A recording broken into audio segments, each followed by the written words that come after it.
Here's a different kind of extension, Reno. This is go separate. Did you know that almost everywhere in Queensland now, and certainly New South Wales, you can have a secondary dwelling on any domestic site? Amazing.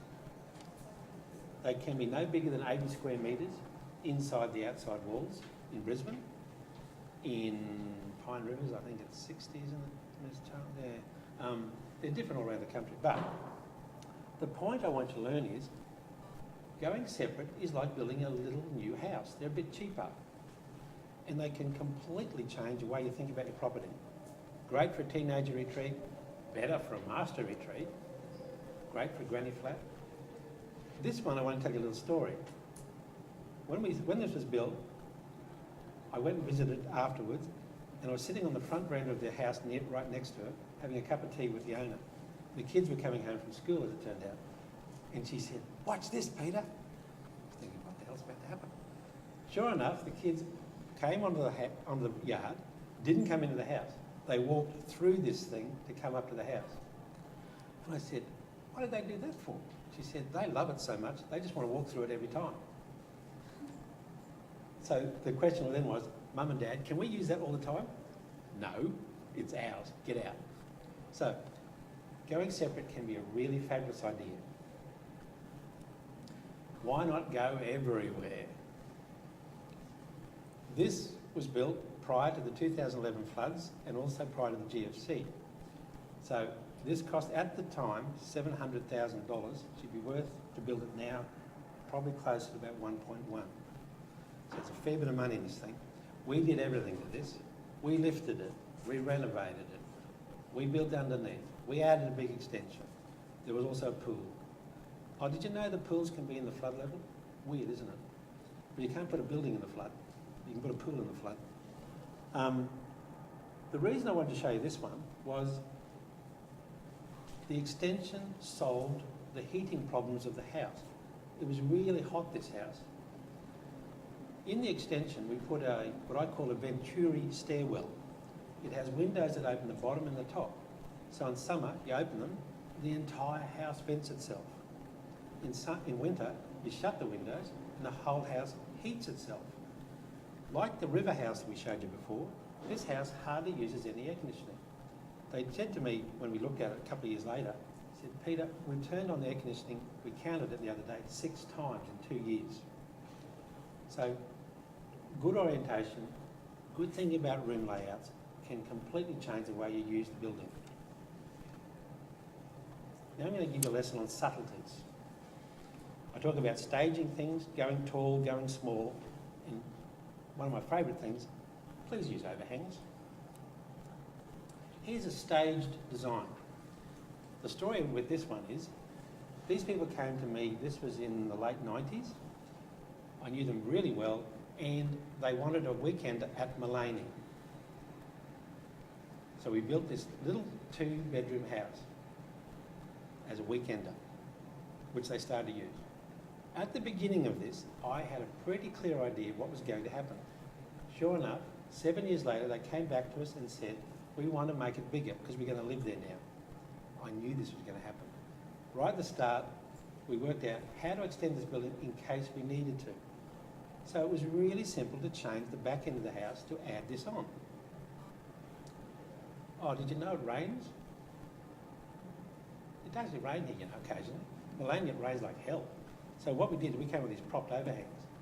So the amount of water that came off this roof was enormous because there was no town water in this place. So the tanks fill up really fast. I'm going to talk about the overhangs again later. Here's a way to stage a building for the future. The top 2 images are what you don't do, the bottom 2 are what you should do. The top one has a hip on the back of the building and a skillion. As you can see in the top right image, it's a little bit strange to extend that. It doesn't work very well, does it? It's a bit clumsy. The bottom one is how you should do it so the future is possible, which is a gable on the back of the building and a skillion turned the other way. The difference in cost between the two is about $5,000. It's a lot of money. Go really small. The left one, I think, is in London somewhere. The right one is in the Netherlands. The left one is as big as you see. She's only about 2 rooms deep. But people live in it. It's possible. You know that thing on Channel 94 these days, the tiny houses? That's fabulous. The amount of stuff they squeeze in those things is amazing. The one on the right is really narrow at the pointy end you see, and it widens out the other end. A family of 4 live in that. And it actually has 2.5 bedrooms. It's amazing what you can fit into a small space. Think about going tall. This is one that we did over at Toowong, opposite Anzac Park. Has absolutely beautiful views of the city. Amazing site. But we had issues. How to get the cars off the street. The weird thing was, you're going to love this one, Ms. Charles. This was the only empty site on the whole street, and there was only one other pre-46 house on the street, way down the other end of the street. Because it was a new house, we had to be, would you believe, 3 metres from the front boundary, because that house way down the end of the street was 3 metres from the front boundary. Therefore, we couldn't get cars on the front of this site. What do you do? So we came up with this idea, let's build a basement. And in basement holds 3 cars, trailer, tanks, laundry. It's amazing, huge. Cost a bit of money, but what it did was it allowed us to make a 2-storey building that was cost effective on top of that basement, because the basement has a slab on top of it. So even though it cost us money to do it, it saved us money in the construction labour. Other thing I like about this is, because it's so tall, we had fun with the front. The decks, there's 2 storeys of decks, but there's a void across them. And the idea of that was, well, look at the view. But the real reason was, downstairs is like a mini flat for the kids. There's a kitchen down there as well. So the parents come out on the deck, yell down at the kids on the lower deck and say, we want dinner in half an hour, get on with it. So you can have a lot of fun with your house. Here's another tall one. This is the back of the Everywhere house. This has a 2-storey void on the deck as well as inside the house. They are interrelated. The reason we did this was, the design that emerged was the master bedroom had to be on the top story. And we didn't want to make it feel too shut in.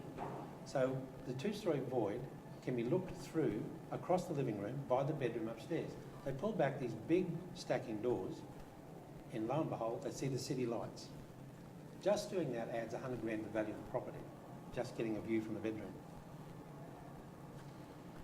I go on about overhangs all the time. You know, I said before it rains. Well, it rains and it rains and it rains and it rains finally here. So why not put overhangs on and leave the windows open? We live in the subtropics. Stick overhangs on your house. If it means you've got to put the building further from the boundary, good, do it. Because you're going to live in a more comfortable house. And there's another version of an overhang. It's called a cantilever. This is a pavilion we did over at Ascot.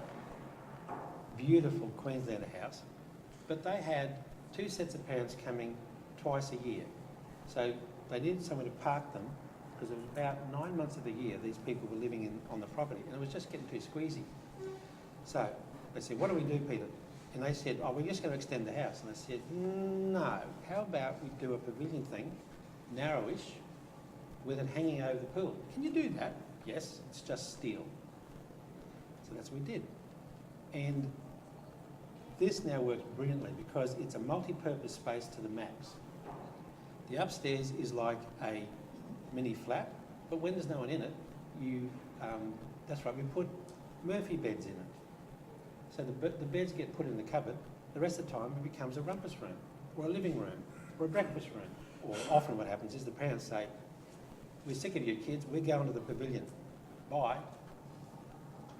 And the other thing this did was it actually allowed the pool to still operate well to the house, because you can still see it. 10th point, talk to us. Thank you for listening. Thank you.